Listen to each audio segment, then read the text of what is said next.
اعوذ باللہ من الشیطان الرجیم بسم اللہ الرحمن الرحیم۔ اسلام کی دعوت صرف عرب کے میدانوں تک محدود نہ رہی، بلکہ نبی کریم صلی اللہ علیہ وسلم نے اسے پوری دنیا تک پہنچانے کا آغاز کیا۔ یہ وہ وقت تھا جب اسلام مدینہ میں مضبوط ہو چکا تھا اور رسول عربی صلی اللہ علیہ وسلم نے دنیا کے بادشاہوں کو اللہ کے دین کی طرف بلایا۔ سن 7 ہجری میں نبی پاک صلی اللہ علیہ وسلم نے مختلف ممالک کے بادشاہوں کے نام خطوط لکھوائے۔ ان میں سب سے مشہور 2 بادشاہ تھے، کیسر روم ہرقل، نجاشی۔ بادشاہ حبشہ، نبی پاک صلی اللہ علیہ وسلم نے فرمایا تھا، اللہ کی قسم یہ دین ضرور زمین کے ہر کونے تک پہنچے گا جہاں دن اور رات پہنچتی ہے۔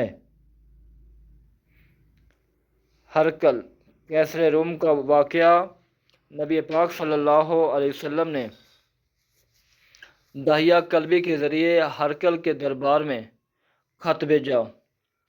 خط میں لکھا تھا، اللہ کے بندے اور رسول محمد صلی اللہ علیہ وسلم کی طرف سے روم کے بادشاہ ہرقل کے نام، سلام ہو اس پر جو ہدایت کی پیروی کرے۔ میں تمہیں اسلام کی دعوت دیتا ہوں، اسلام قبول کرو، سلامتی پاؤ۔ اللہ تمہیں دوہرا اجر دے گا، اور اگر تم نے انکار کیا تو تمہاری رعایا کے گناہ بھی تم پر ہوں گے۔ جب خط ہرقل کے پاس پہنچا تو وہ حیران ہوا۔ اس نے ابو سفیان کو بلایا جو اس وقت شام میں تجارتی سفر پر تھا۔ اسلام قبول نہیں کیا تھا۔ ہرقل نے ابو سفیان سے نبی پاک صلی اللہ علیہ وسلم کے بارے میں کئی سوالات کیے۔ کیا وہ کبھی جھوٹ بولتے تھے؟ کیا ان کے پیروکار کمزور لوگ ہیں یا بڑے سردار؟ کیا ان کی دعوت بڑھ رہی ہے یا گھٹ رہی ہے؟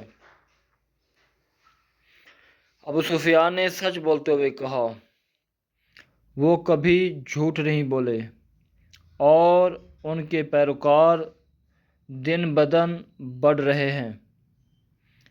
یہ سن کر ہرقل نے کہا، اگر یہ باتیں سچ ہیں تو وہ ضرور نبی ہیں، اور اگر میں ان کے پاس جا سکتا تو ضرور ان کے قدم دھوتا۔ ہرقل نے اسلام کی سچائی کو پہچانا، مگر اپنی بادشاہت کے خوف سے ایمان ظاہر نہ کر سکا۔ نبی پاک صلی اللہ علیہ وسلم نے نجاشی بادشاہ کو بھی خط بھیجا۔ خط کا مضمون تھا، اللہ کے رسول محمد صلی اللہ علیہ وسلم کی طرف سے حبشہ کے بادشاہ نجاشی کے نام، میں تمہیں اسلام کی دعوت دیتا ہوں، اسلام قبول کرو تو اللہ تمہیں دوہرا اجر دے گا۔ نجاشی نے جب خط سنا تو اس کی آنکھوں سے آنسو بہنے لگے۔ اس نے کہا، یہ وہی باتیں ہیں جو عیسیٰ علیہ السلام نے سچائی کے ساتھ کہی تھیں۔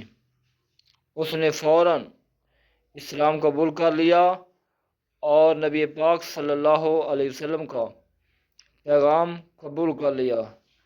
جب نجاشی کا انتقال ہوا تو نبی پاک صلی اللہ علیہ وسلم نے مدینہ میں فرمایا، آج ایک نیک بندہ فوت ہوا ہے، آؤ اس کے لیے غائبانہ نماز جنازہ پڑھیں۔ نبی کریم صلی اللہ علیہ وسلم کے یہ خطوط دراصل عالمگیر دعوت اسلام کی بنیاد تھے۔ یہ پیغام آج بھی ہم سب کے لیے ہیں کہ اسلام صرف کسی قوم یا ملک کے لیے نہیں بلکہ پوری انسانیت کے لیے رحمت ہے۔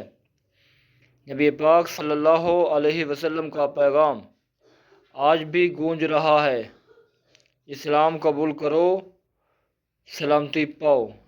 جزاک اللہ۔ اگر آپ کو ویڈیو اچھی لگے تو سبسکرائب کریں، شکریہ۔